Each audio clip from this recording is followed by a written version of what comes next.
A paz de Cristo, irmãos. Então, hoje nós vamos dar continuidade ao assunto das duas testemunhas. Até agora, a gente já falou de muitas coisas nas aulas que a gente teve. Na primeira aula, a gente fez uma introdução ao assunto das duas testemunhas, falando de Apocalipse 11, Zacarias 4 e muitas coisas que são fundamentais para lançar as bases.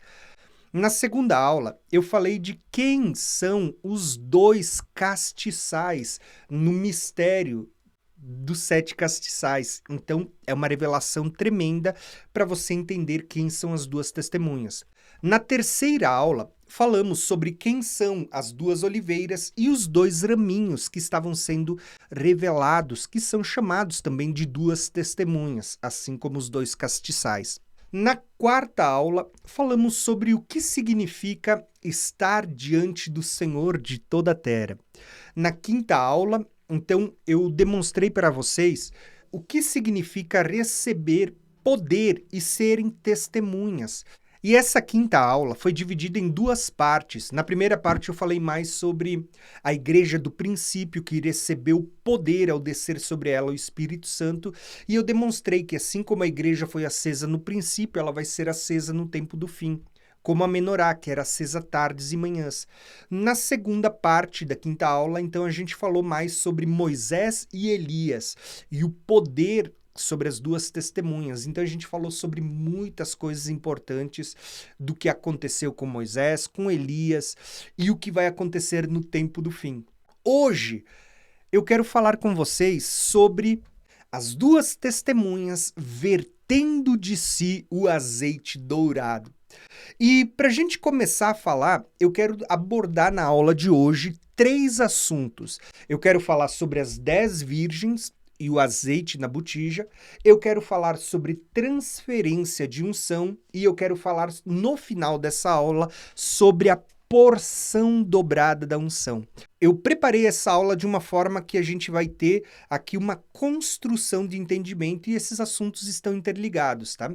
As 10 virgens, transferência de unção e a porção dobrada, tá? Fica comigo até o final que com certeza tem muitos acréscimos para você até o final dessa aula. A primeira coisa que eu quero fazer é ler o texto de Zacarias 4, onde você vai ver essa visão, as duas oliveiras, os 7 castiçais e o azeite dourado descendo sobre este castiçal. E esta vai ser a base da nossa meditação de hoje. Então olha o que diz Zacarias 4. E tornou-me o anjo a falar comigo e me despertou como um homem que é despertado do sono. E me perguntou, o que vês? Respondi, olho e eis um candelabro todo de ouro e um vaso de azeite em cima com as suas 7 lâmpadas e 7 tubos, um para cada lâmpada, e eles estão acima do candelabro. Então, basicamente, ele está vendo um candelabro de ouro, só 7 lâmpadas, e em cima um vaso de ouro que vertia o azeite. Agora, olha o detalhe.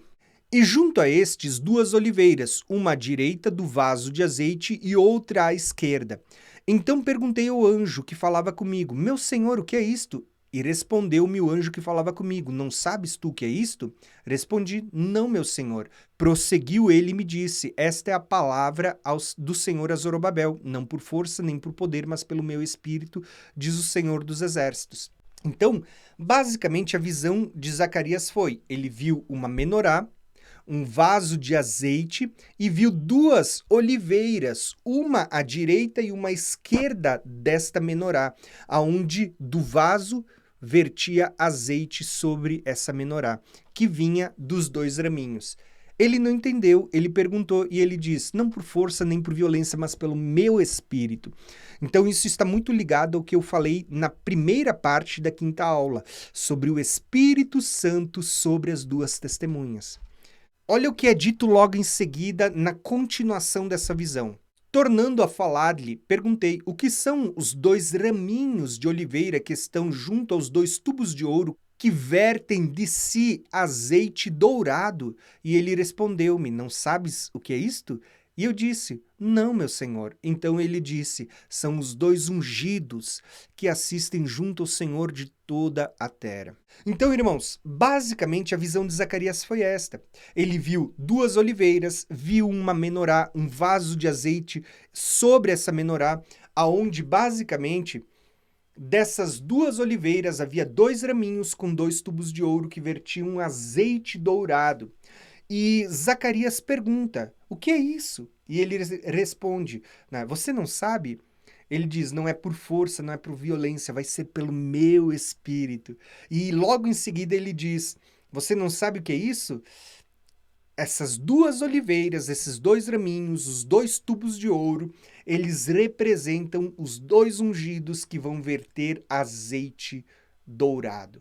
Então, nós vamos perceber que existe um azeite fluindo desses 2 ramos de oliveira que vão verter para acender as 7 lâmpadas. O que a gente vai perceber, tá? A gente já estudou sobre isso, eu já demonstrei que as 7 lâmpadas apontam para as 7 igrejas, que os 2 raminhos apontam para um ramo natural que fala de judeus e um ramo de jambuzeiro bravo que foi enxertado na oliveira, que é Cristo, que aponta para gentios. Ambos agora se tornam um em Cristo, uma só oliveira.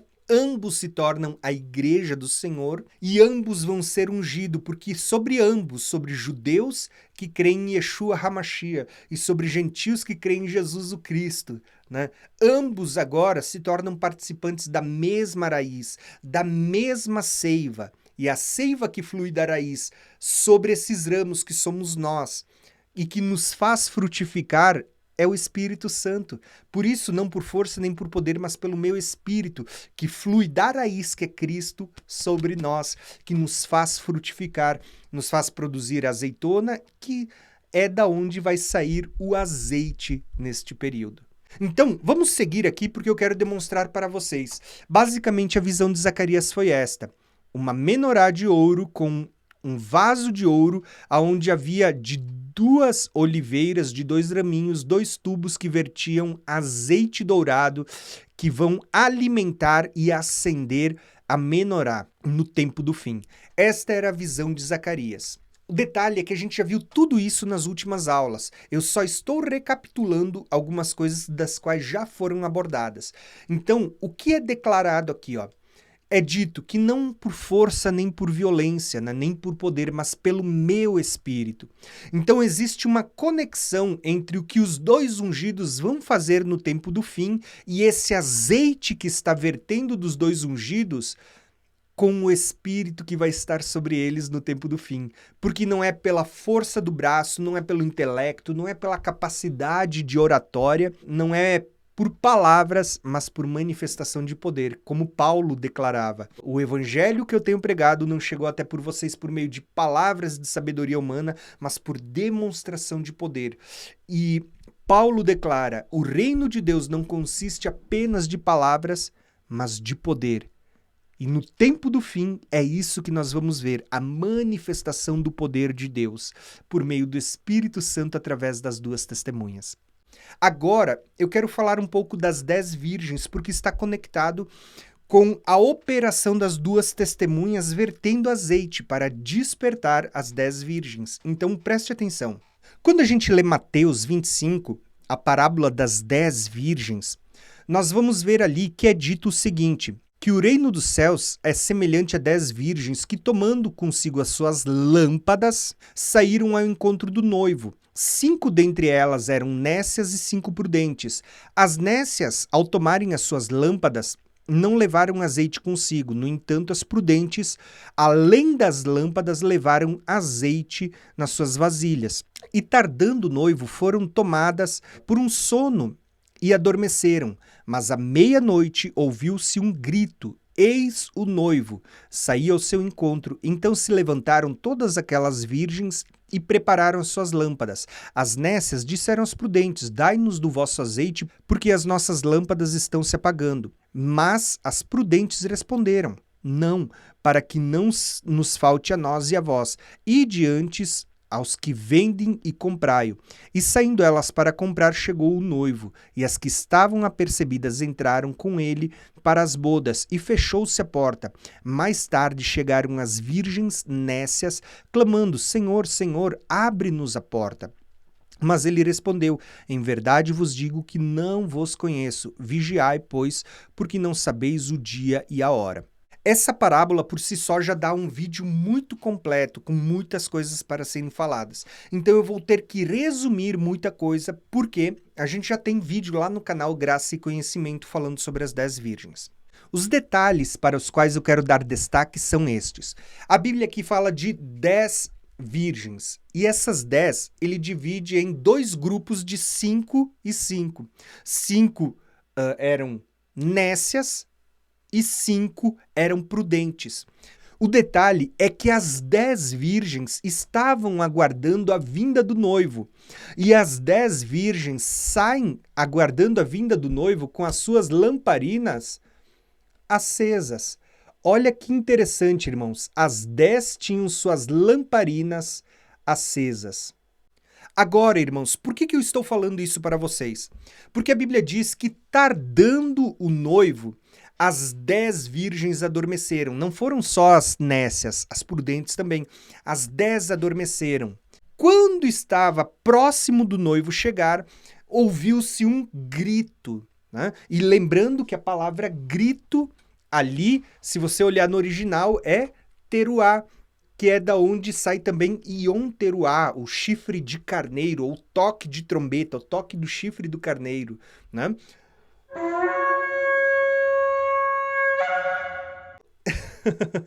Né? O Ion teruá, o grito da meia-noite que vai despertar as 10 virgens. Porém, qual foi a grande diferença entre as 10 virgens, entre as prudentes e as nécias? É que as prudentes, a Bíblia diz que elas, além de levarem as suas lamparinas, elas também levaram o azeite, tá? E com o azeite elas puderam acender, né? Elas puderam derramar azeite nas suas vasilhas para poder acender e mantê-las acesa.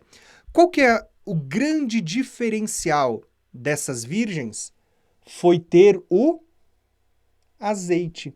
Então, irmãos, o que eu quero demonstrar com essa ilustração?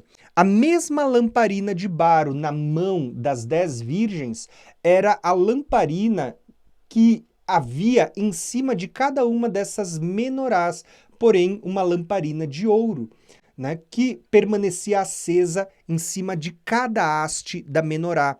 Por isso nós temos uma figura onde as 10 virgens elas também estão conectadas com as lamparinas que estavam sobre a menorá, que apontam para as 7 igrejas. Então vamos falar um pouco sobre isso agora. Então, aqui a gente tem muitas revelações. Há aqueles que dizem que somente as prudentes é que eram igreja, mas não.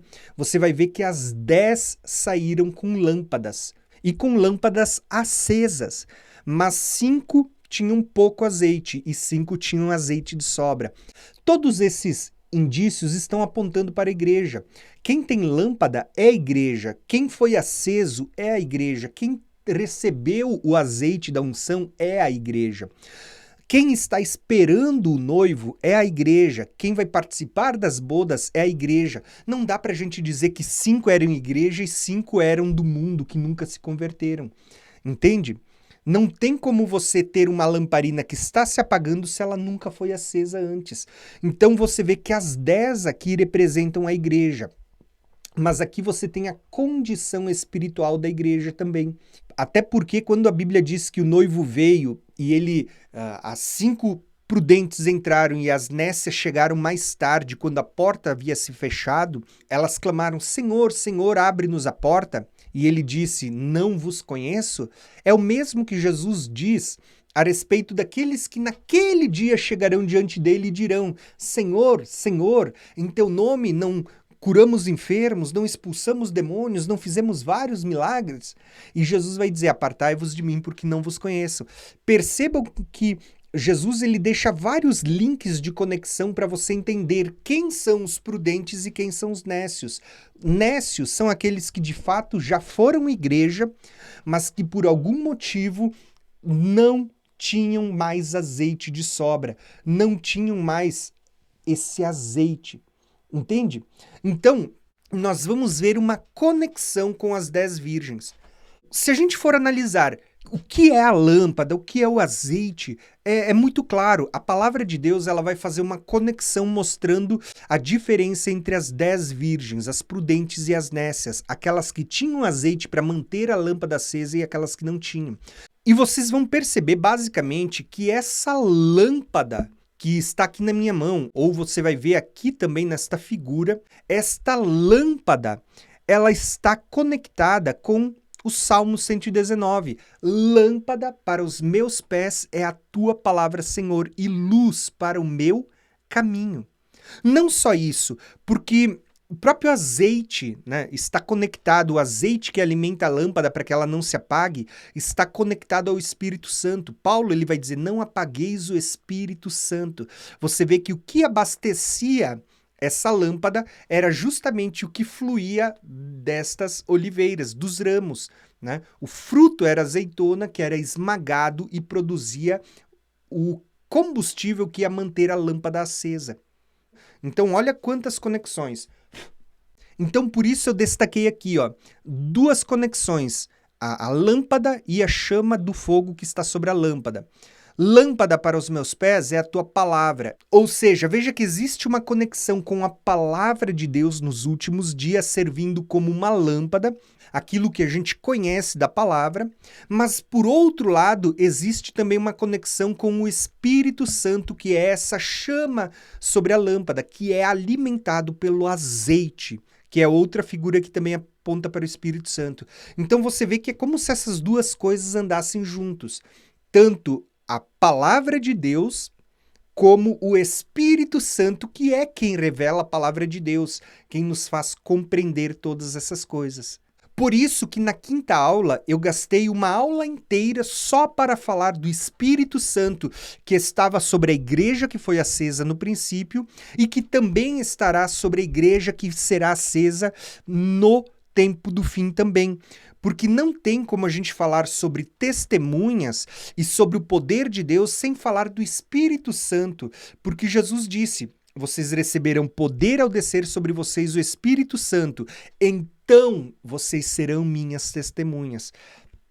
Então, para que haja lâmpada acesa, é necessário o azeite, tá? E tanto o azeite como a chama que vai ser produzida sobre essa lâmpada aponta para a plenitude do Espírito sendo derramada sobre a igreja, os 7 Espíritos sendo derramados sobre a igreja no tempo do fim.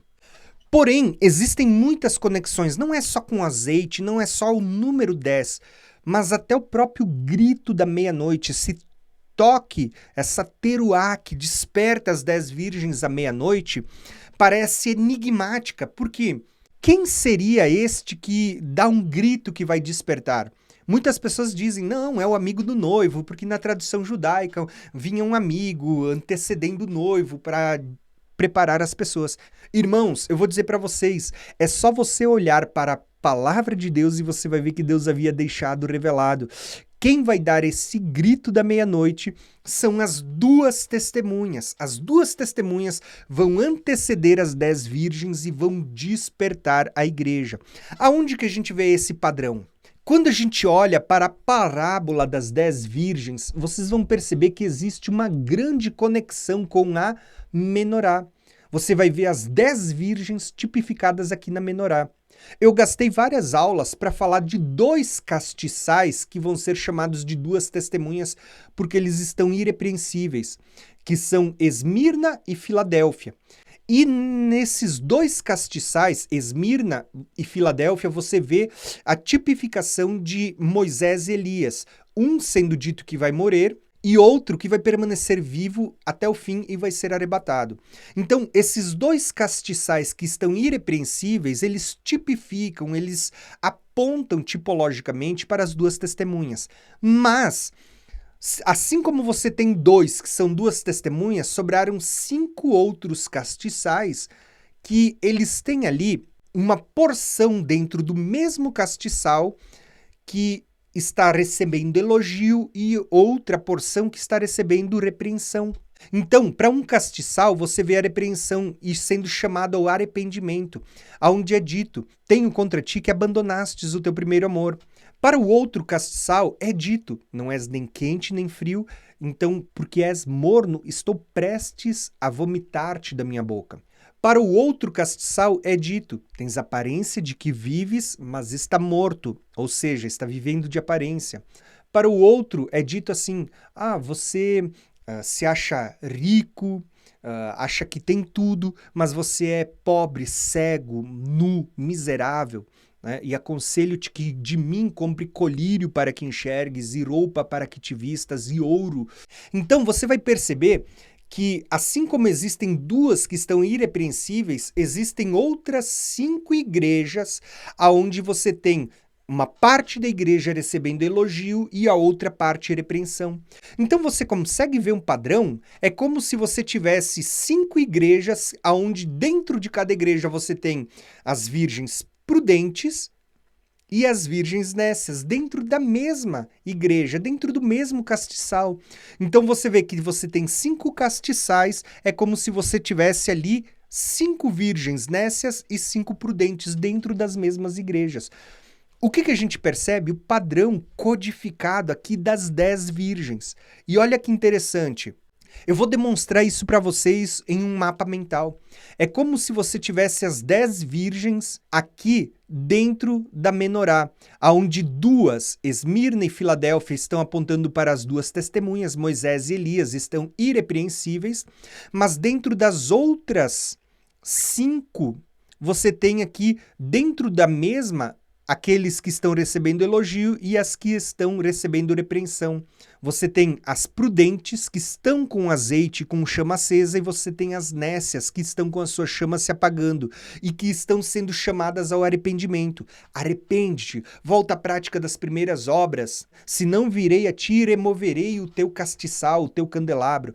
Percebe que está sendo feito repreensões, e está sendo dita: a quem vencer, dar-lhe-ei. Né? E aí você vê todas as promessas sendo feitas às 7 igrejas. Então, você vê exatamente aqui, ó, as 10 virgens, 5 nécias e 5 prudentes. 5 com azeite e chama acesa, lâmpadas acesas, olha aqui as lâmpadas, e 5 se apagando. E o grito da meia-noite, quem é? São as 2 testemunhas que vão dar o grito da meia-noite, que vão estar tocando trombetas e que vão estar fazendo as 10 virgens despertarem.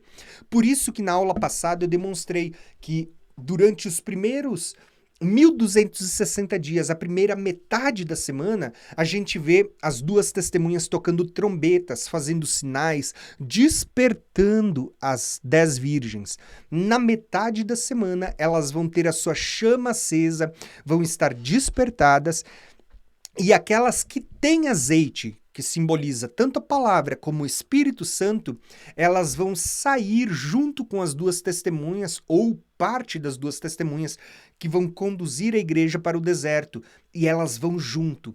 E parte que não tem palavra, que não tem azeite, que não tem o Espírito Santo, que não estão cheias, são parte que vão ficar se sentindo perdida, não sabendo, poxa, onde que eu vou conseguir palavra agora? Aonde que eu vou conseguir o Espírito Santo? Aonde que eu vou conseguir comprar azeite? Num tempo que não tem como comprar. Porque esse tempo será um tempo de grande tribulação. Por isso que os profetas vão dizer que nesse tempo as pessoas correrão de um lado ao outro e não haverá quem pregue, porque começou a grande tribulação, as pessoas estão fugindo ou estão sendo mortas. Não é mais tempo de dar estudo bíblico, não é mais tempo da pessoa fazer períodos de consagração, de jejum e de oração. É um período de fuga, é um período em que as pessoas vão estar... Sim, quem está preparado vai estar movendo no poder, vai estar fazendo sinais, mas é um tempo de grande angústia. Irmãos, lembrem destas palavras: a grande tribulação é chamada de um tempo de grande angústia. As palavras que hoje a gente ensina, elas são doces à nossa boca, mas a Bíblia diz que quando elas chegarem ao ventre, que fala desse período, elas serão amargas, né? Ai daquele que diz, né, que venha o dia do Senhor, não sabe do que está falando, porque serão dias de densas trevas, de negridão, de nuvens, de escuridão. A Bíblia fala de dias de grande aflição, que se aqueles dias não fossem abreviados, já pensou se fossem os 7 anos a grande tribulação? Mas eu acredito que quando a Bíblia diz que foram abreviados, é como se Deus tivesse dito, as semanas são 7 anos, né? Mas eu vou permitir que a besta persiga ele só nos últimos 3 anos e meio. Esse tempo foi abreviado, porque se não fosse abreviado, a Bíblia diz que ninguém se salvaria de tão grande angústia que haverá, ao ponto de Jesus dizer que nunca houve e depois disso nunca mais haverá tão grande angústia como nesse tempo. Então a grande tribulação é um tempo onde sim, a igreja vai experimentar os maiores milagres, as maiores intervenções. É um tempo em que as duas testemunhas vão profetizar e experimentar o poder de Deus, mas também é um tempo onde elas vão estar sendo moídas. Sim, irmãos. Muitas pessoas não sabem, mas sabe como você extraía o azeite, que a gente vai chamar de a unção dourada que vai verter das duas testemunhas? Sabe como era extraído o azeite? Ele era moído, sabe? Moído numa prensa. Quando eu estive em Israel, as 2 vezes, a gente viu ali algumas prensas de azeite. Uma delas, que está em Nazaré Village, basicamente o processo para que o fruto da oliveira, a azeitona, ela se transformasse no azeite que ia ser levado até o santuário, até o templo para acender a menorá, era o seguinte: o processo para extrair o azeite, ele era dividido em 2 etapas principais. Na primeira etapa, a azeitona que era colhido das oliveiras era levado até uma roda de pedra e era moído, era esmagado. Ele era esmagado e gerava uma pasta moída. Era basicamente como essa foto aqui. Esta é uma prensa de azeite de uma foto que eu tirei lá em Israel, em Nazaré. A azeitona era lançada ali neste moinho, ele era moído e gerava uma pasta. Essa pasta era colocada dentro de alguns cestos de vime e era empilhado um cesto em cima do outro e era levado agora para a segunda parte do processo, que era a prensa.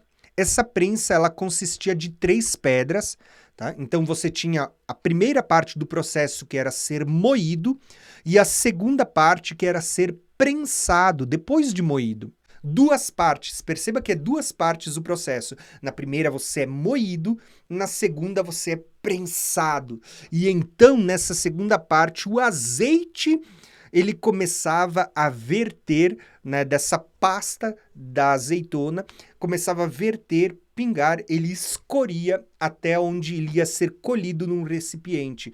E então saía este azeite, desta cor que você está vendo aqui. Inclusive, esse é um azeite que eu trouxe de Israel, e você vê que ele tem um aspecto, né, de um verde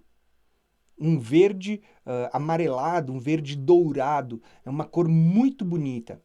Inclusive, é daqui que surge a expressão azeite dourado, porque era isso que Zacarias estava vendo verter, um azeite dourado. Esse era o azeite. Existia 3 pedras nesta prensa, porque eram 3 porções que eram colocadas de carga, que iam trazer azeites diferentes. Quando a primeira pedra era colocada, até aqui a gente tem de um outro ângulo, a primeira prensa de azeite que saía, quando se colocava a primeira pedra, era o azeite que seria levado para o santuário, para acender a menorá.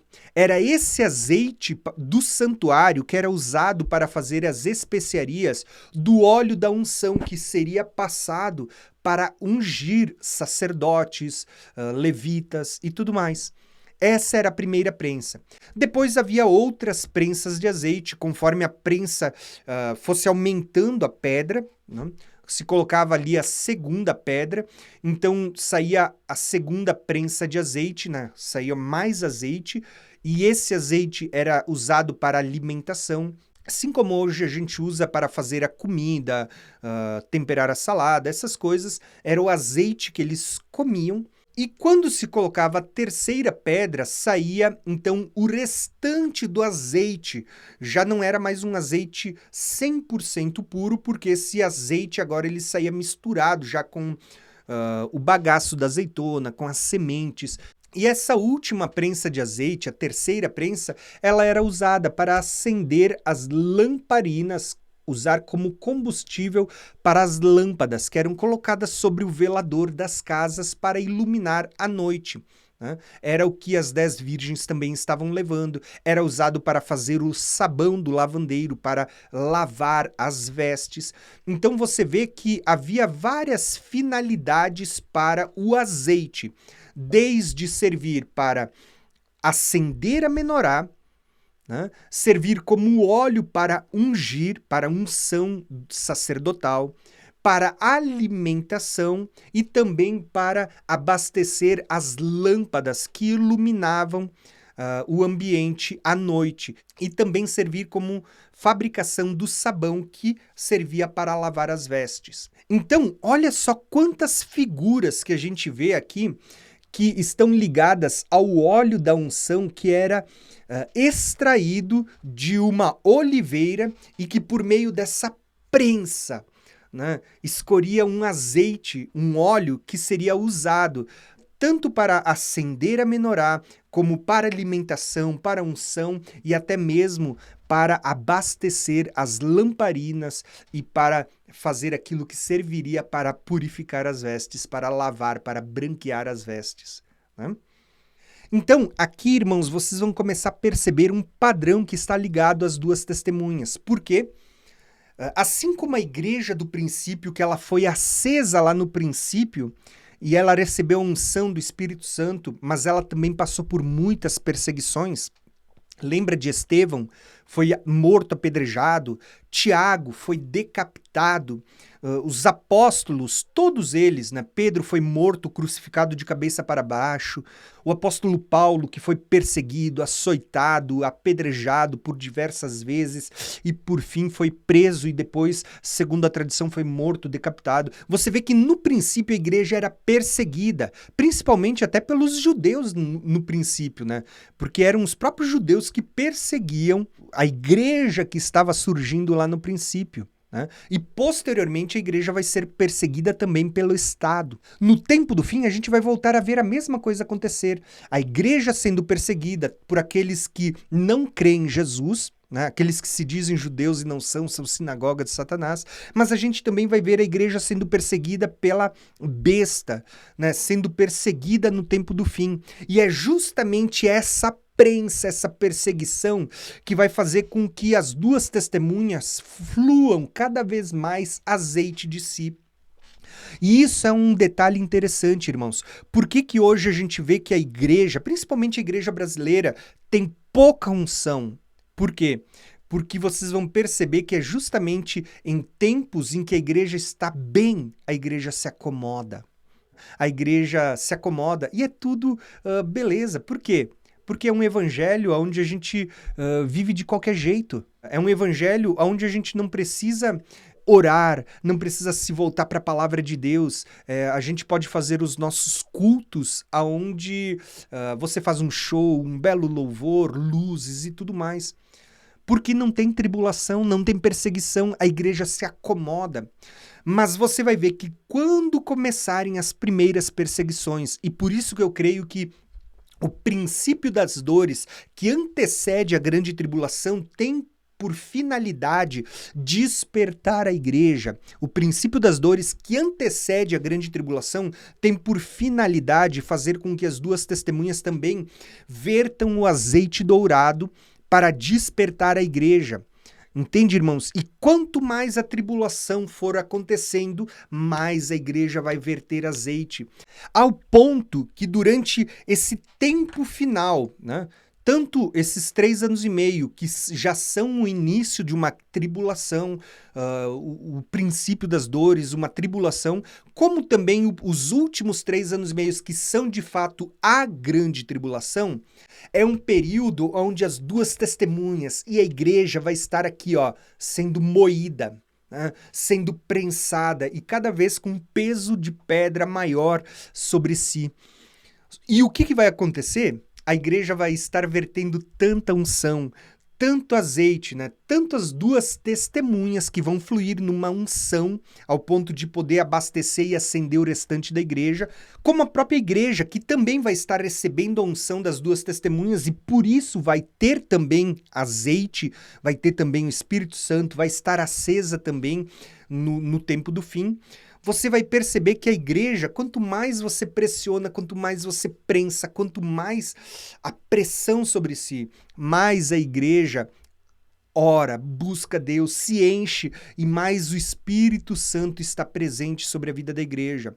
Infelizmente, esse é o histórico da igreja, né? Em tempos de perseguição, você vê uma igreja triunfante. Em tempos de bonança, você vê uma igreja que muitas vezes acaba relaxando. Foi assim no princípio e será assim no tempo do fim. Assim como no princípio a igreja era perseguida, mas era uma igreja triunfante, cheia da unção do Espírito Santo, cheia do Espírito de Deus, assim será no tempo do fim. Por isso eu vejo que Deus permitirá uma grande tribulação.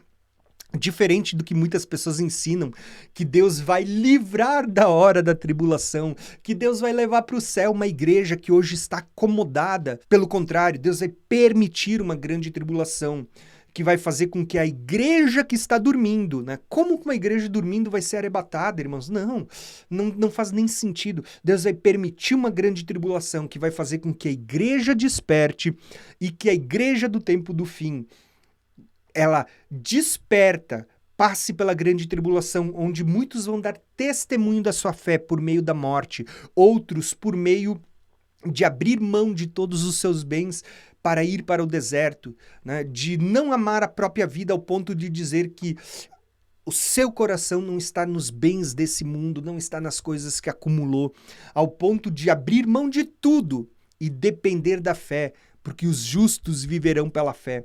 Então, ali a gente verá uma igreja passando pela grande tribulação, como foi a igreja do princípio. Deus não poupou a igreja do princípio, não pense que será diferente no tempo do fim.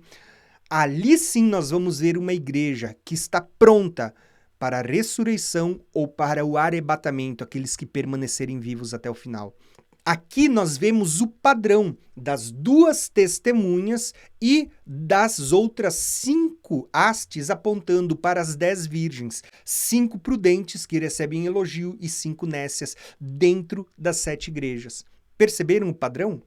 Agora, se vocês entenderam esse padrão de quem são as duas testemunhas, são 2 castiçais, são também 2 ramos da oliveira que aponta para judeus e gentios, você entendeu todo esse padrão?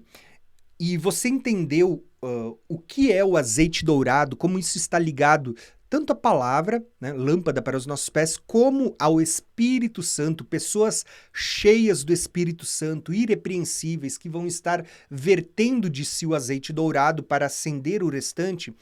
Eu quero aqui abordar uma questão que eu vou chamar de transferência de unção. Embora aqui eu não vou falar com profundidade, mas no futuro eu pretendo tratar mais sobre esse assunto.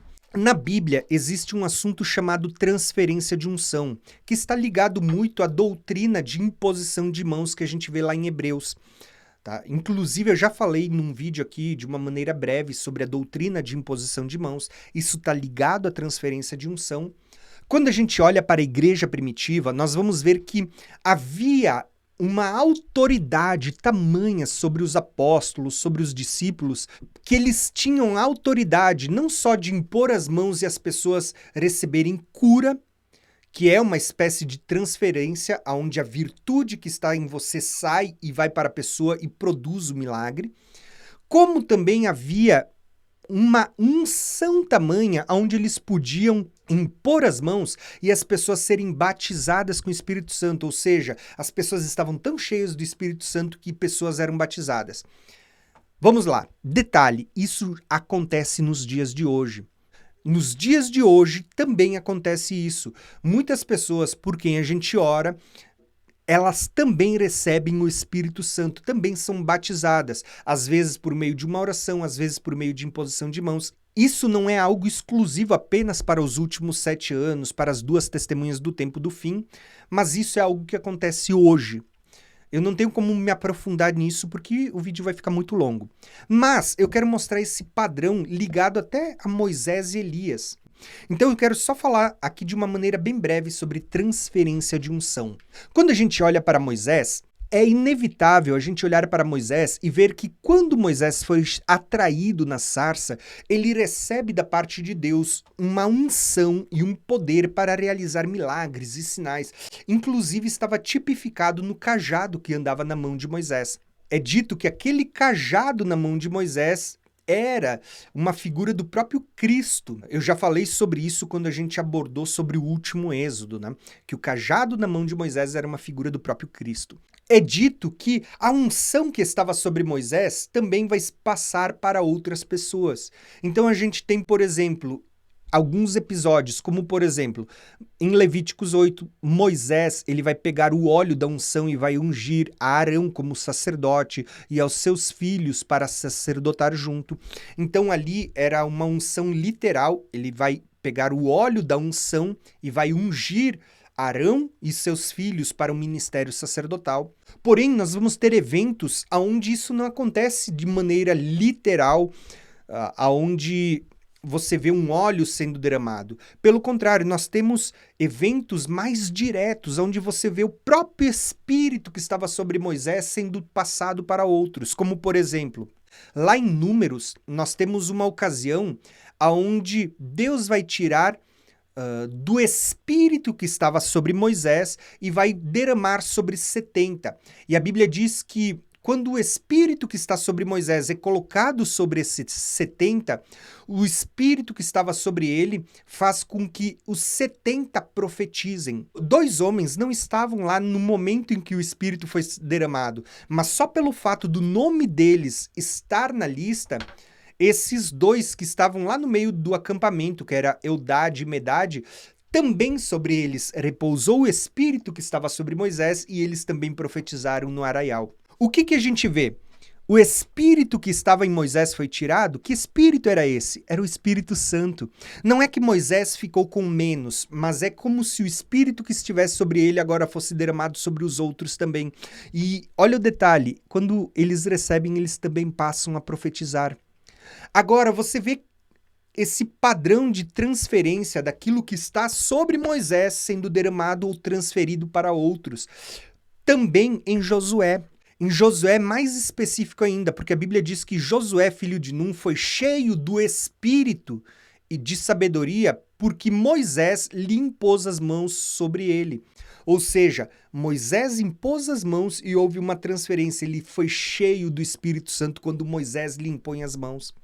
Eu poderia abordar esse padrão se repetindo de transferência de unção, né? Até mesmo às vezes por imposição de mãos em diversas passagens. Porém, eu vou deixar um vídeo aqui para você, tá? Só que eu quero mostrar isso como esse padrão não está ligado só a Moisés, que é uma das figuras das 2 testemunhas. Também está ligado a Elias. Você vê que Deus manda Elias para que ele ungisse Azael, rei da Síria, a Geu, filho de Nissi, como rei de Israel, e a Eliseu como um profeta. Ele diz, você vai ungir Azael, você vai ungir Geu e você ungirás a Eliseu. É como se Elias também fosse levantado para ungir, para ir lá e derramar a unção. Só que ninguém pode derramar aquilo que não tem. Moisés só podia ungir outros porque ele era ungido, porque ele tinha o Espírito Santo. Elias só podia ungir porque ele também tinha unção, porque ele tinha o Espírito Santo. O que eu quero demonstrar com isso para vocês é que no tempo do fim, nós vamos ver as 2 testemunhas vertendo azeite, e essas 2 testemunhas são pessoas que estão irrepreensíveis, que têm uma vida aonde se dedica à palavra, aonde se dedica à oração, aonde é cheio do Espírito Santo, ou seja, é cheio de azeite. E ninguém pode dar aquilo que não tem. Por que Deus vai levantar duas porções da igreja para testemunhar? Porque são duas porções irrepreensíveis, que têm azeite do Espírito Santo, que estão andando em santidade e que vão receber da parte de Deus uma porção especial para derramar sobre o restante da igreja, uma porção para derramar e acender o restante da igreja. Assim como o Espírito que estava sobre Moisés é tirado para ser derramado sobre os 70, é derramado sobre Josué, assim como o Espírito que está sobre Elias lhe dá a autoridade, lhe confere autoridade para ungir o rei da Síria, o rei de Israel, ungir outro profeta, que é Eliseu, nós vamos ver que o Espírito que estará sobre as duas testemunhas lhes dará a capacidade de fazer com que o azeite seja transferido deles sobre o restante da igreja. E é por isso que a gente vê na visão que o azeite vertia dos dois ramos e ele era transferido por 2 tubos de ouro para dentro do vaso e então era distribuído sobre as 7 lâmpadas. Ou seja, o que você vê? Uma transferência saindo dos 2 raminhos, que são também os 2 ungidos, as 2 testemunhas, e escorrendo até chegar às 7 lâmpadas. O que é isso? Uma transferência, onde é transferido dos ramos para as 7 lâmpadas, para que as 7 pudessem ser acesas. É isso que vai acontecer no tempo do fim. As 2 testemunhas vão estar transbordando do azeite ao ponto de poder transferir, poder fazer com que flua para as 7 lâmpadas. E lembrando que a fonte do azeite dourado não é as 2 testemunhas em si, e sim a raiz da oliveira onde esses 2 ramos foram enxertados, que é Cristo. Cristo é a fonte do azeite. O azeite, ele procede dessa seiva que sai da raiz, vem para os ramos e faz com que a gente produza frutos, e esses frutos prensados vão gerar esse azeite dourado que vai abastecer as lâmpadas e acender a cada uma destas igrejas no tempo do fim. Vocês estão entendendo?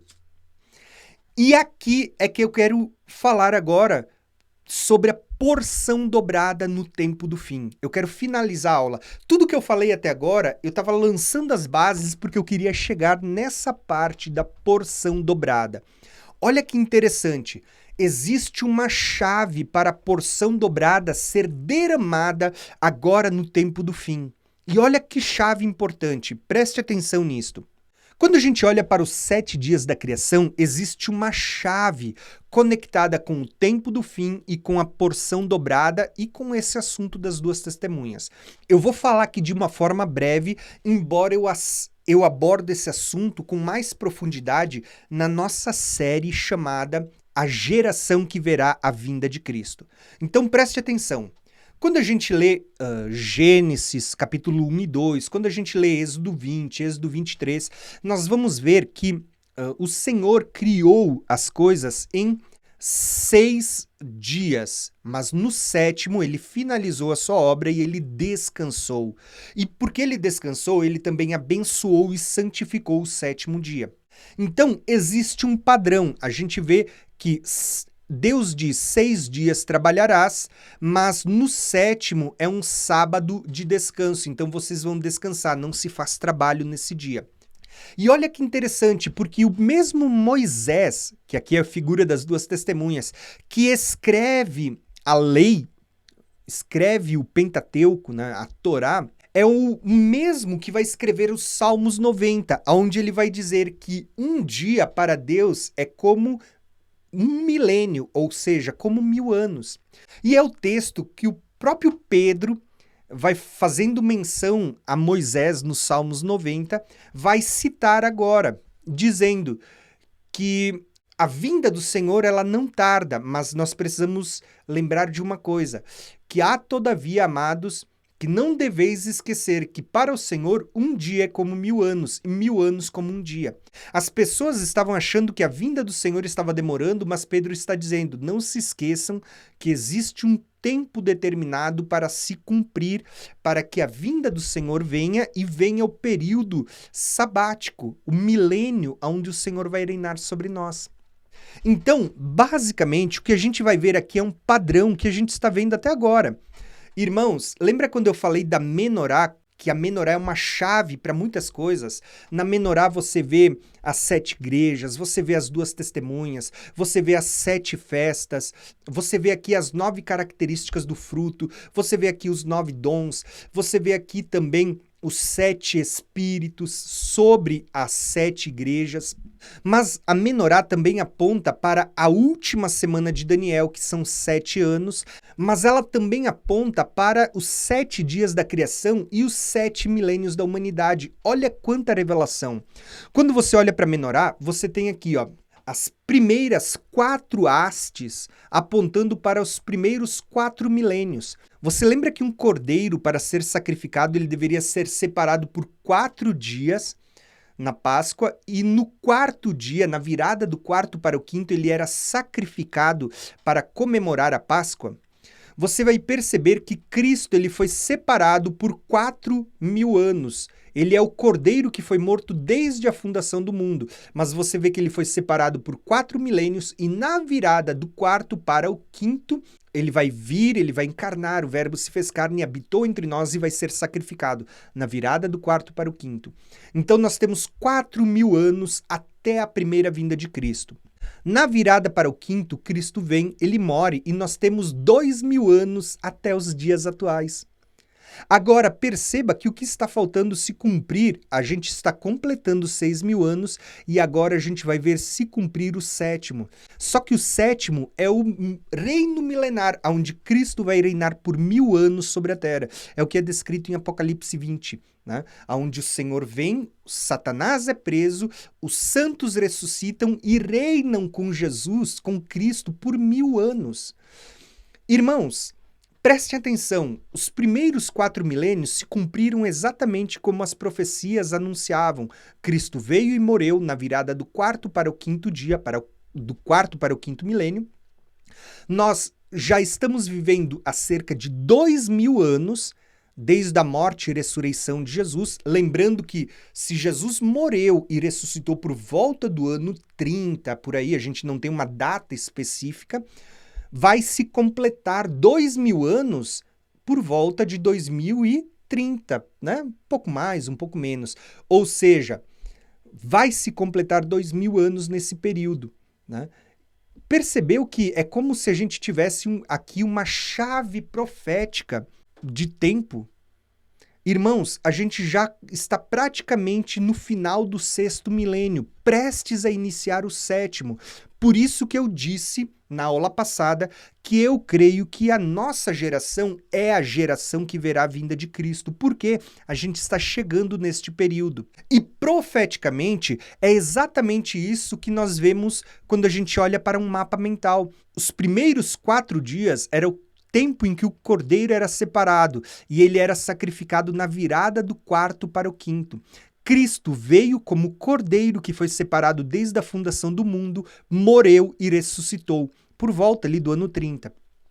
Se a gente contar do ano 30 em diante, mais 2000 anos, que é o que completa o tempo do homem, visto que a Bíblia diz 6 dias trabalharás, mas o 7º é descanso, e trabalho é um símbolo de escravidão, ou seja, o homem está debaixo da escravidão do pecado durante 6 dias, mas o 7º é um dia de descanso, onde o homem será liberto.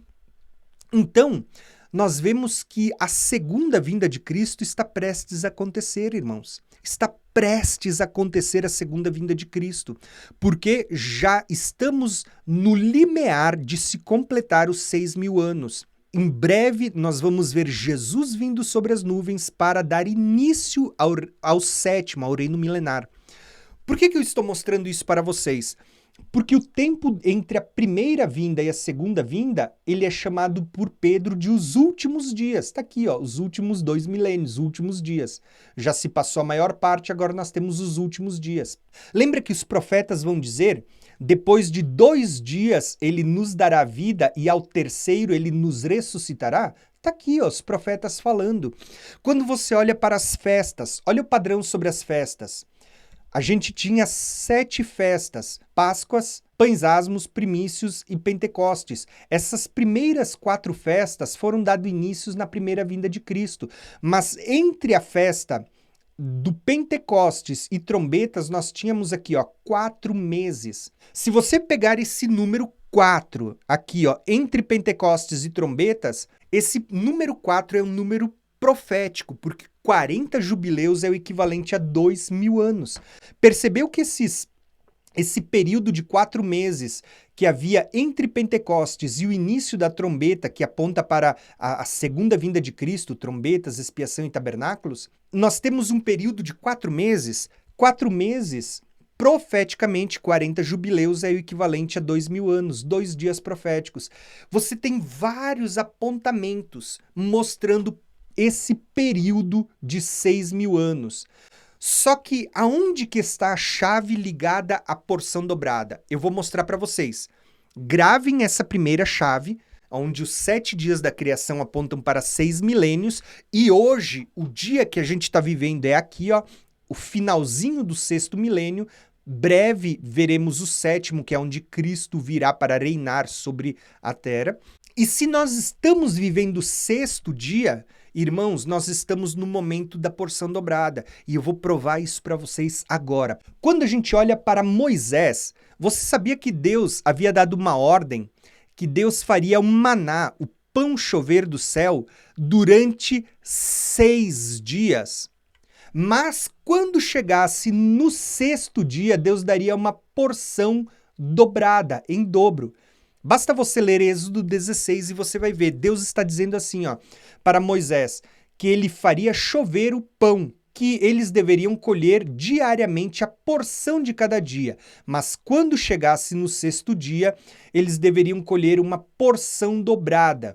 Olha que interessante, nos dias de Moisés, que é uma figura das 2 testemunhas, Deus ele deixa uma figura, uma tipologia, dizendo que durante 6 dias Deus daria sempre a porção para aquele dia. Mas quando chegasse no 6º dia, Deus derramaria uma porção dobrada do maná. As pessoas colheriam em dobro a porção do maná daquele dia. O dobro. Olha a porção dobrada ligada ao 6º dia. Isso é tão interessante porque Moisés vai dar várias leis e essas leis também estavam ligadas à porção dobrada. Olha que interessante. Deus vai dizer assim, ó, por meio de Moisés, o ano Shemitah, né, que eles deveriam trabalhar 6 anos, eles iam semear no campo durante 6 anos, mas quando chegasse no 7º ano era um ano de descanso, então eles não iriam semear nesse ano. Quando você lê Levíticos 25, você vai perceber que Deus daria uma bênção, né, tamanha que eles colheriam no 6º ano uma porção tão grande que eles não precisariam trabalhar no 7º nem no 8º e que lhe sobraria até o 9º ano. Ou seja, Deus está falando de um derramar abundante no 6º ano que compensaria os anos seguintes. Ou seja, é como se você visse, lá no maná você via uma porção dobrada. Aqui no ano Shemitah, no 6º ano, você via uma porção que podemos chamar até mais do que dobrada, né? Era triplicada, porque serviria para o 7º, o 8º, até o 9º ano. Olha que interessante, irmãos. Nós estamos vendo por meio de Moisés, Deus demonstrando, quer seja na figura do maná, onde no 6º dia ele escolhia uma porção dobrada, quer seja na figura do ano Shemitah, a cada 6 anos de trabalho, o 7º era descanso, então quando chegava no 6º ano, Deus enviaria uma porção muito maior. Deus estava demonstrando que o 6º dia, ou o 6º ano, era o ano onde haveria uma bênção maior, onde haveria o derramar de uma porção maior para a provisão do povo. Só que esse padrão, ele se repete em Elias, porque em Elias nós vamos ver esse termo, porção dobrada. Naquele episódio onde Elias, ele tem o seu servo Eliseu e ele pede, o que tu queres de mim? E Eliseu diz, olha, eu quero a porção dobrada do teu espírito. Perceba que assim como em Moisés nós temos uma porção dobrada, tipificada no maná, tipificada no 6º ano, você vê aqui uma porção dobrada de unção do espírito de Elias sendo mencionada sobre Eliseu. Por que eu estou usando essas expressões, porção dobrada? Porque quando a gente olha para os 6 milênios da humanidade, é como se a gente olhasse para esse período, desde a queda do homem, período de escravidão, onde Deus estava mostrando que para cada milênio, para cada era, haveria uma porção para aquele período. Mas no tempo do fim, quando chegasse no 6º milênio, quando estivesse próximo a virar para o 7º, Deus enviaria uma porção dobrada de maná, uma porção dobrada de provisão, uma porção dobrada de unção, que serviria para que o povo se alimentasse, frutificasse e rendesse o suficiente para o dia seguinte, para os anos seguintes. E o que eu quero demonstrar para vocês é que existe uma chave profética que Deus veio deixando figuras, pequenas figuras, em Moisés e em Elias. Não é por um acaso que Deus usa esses 2 personagens, Moisés e Elias, para falar de uma porção dobrada no 6º dia ou uma porção dobrada do Espírito, da unção que estava sobre eles, conectando ao 6º dia ou ao 6º milênio, ao tempo do fim que a gente está vivendo. Porque no tempo do fim, a igreja que foi acesa no princípio e que recebeu uma porção de azeite, uma porção, ela vai receber a 2ª porção. Então, se ela já tinha, ela vai receber mais. Assim como as 10 virgens que também já saíram com uma porção de azeite na sua lâmpada e com outra porção na sua vasilha, ou seja, fala de 2 porções, uma porção dobrada, nós vamos ver que no tempo do fim, a igreja, ela vai experimentar da parte de Deus uma porção dobrada da unção. E é dessa forma que eu quero finalizar o vídeo. Gente, eu quero falar para vocês o seguinte, no vídeo passado, eu gastei 2 vídeos para falar. Primeiro, sobre o derramar do Espírito Santo. Assim como ele foi derramado sobre a igreja do princípio, ele vai ser derramado sobre a igreja do fim. Eu gastei o 2º vídeo para falar sobre o Espírito que estava sobre Moisés e sobre Elias e os milagres, os prodígios, os sinais que eles vão fazer. E eu quis aproveitar esse vídeo para falar da unção, para mostrar que no tempo do fim as 2 testemunhas vão fluir numa unção dobrada. Por quê? Porque assim como a igreja do princípio, ela fluiu na unção de Deus e ela fez muitas coisas, para o 6º dia ou para o 6º milênio, Deus sempre deixou a figura de uma porção dobrada, de uma bênção dobrada, de uma colheita dobrada para esse período. Então eu creio, irmãos, que nesse período das 2 testemunhas é o período em que a igreja ela vai receber as últimas chuvas. As primeiras foram derramadas lá no Pentecostes, no início do Pentecostes. As últimas chuvas serão derramadas agora, no finalzinho do Pentecostes, início de trombetas, que vão fazer a última grande colheita. Por isso que a gente tem logo depois do dia da expiação, que é o dia da vinda do Senhor, tabernáculos. O que era tabernáculos? Onde o povo montava tendas e ia comemorar as suas colheitas. Por quê, irmãos? Porque eu creio que o que a gente vai experimentar agora, no tempo do fim, no final dessa última grande colheita, é uma porção dobrada da provisão de Deus, da unção de Deus, do poder de Deus sendo derramado sobre as 2 testemunhas, sobre essas 2 porções da igreja, para que nós possamos profetizar com poder, para que possamos ter a última grande colheita e a maior de todas no tempo do fim. Eu digo para vocês, irmãos, será algo sem precedentes. E com isso, vale lembrar, irmãos, 2 testemunhas também inclui uma porção de judeus e gentios, daqueles que estão irrepreensíveis. Eu creio, irmãos, e eu vou finalizar aqui dessa forma essa aula, dizendo que você também pode fazer parte, eu e você podemos fazer parte Se a vinda de Cristo se der na nossa geração, assim como eu creio, olhando para os tempos determinados do Senhor, nós temos a chance de fazer parte das duas testemunhas, se tivermos cheios da palavra de Deus, cheios do Espírito Santo, se tivermos uma vida de oração, tivermos uma vida irrepreensível diante do Senhor, nós podemos fazer parte destas duas porções da igreja que vão estar irrepreensíveis e que vão ser levantadas por Deus para despertar o restante da igreja no tempo do fim. Então, gente, eu quero finalizar esta aula desta forma. Espero que eu tenha acrescentado muitas revelações ao entendimento que você já tem das profecias. Então, um abração e até a próxima aula.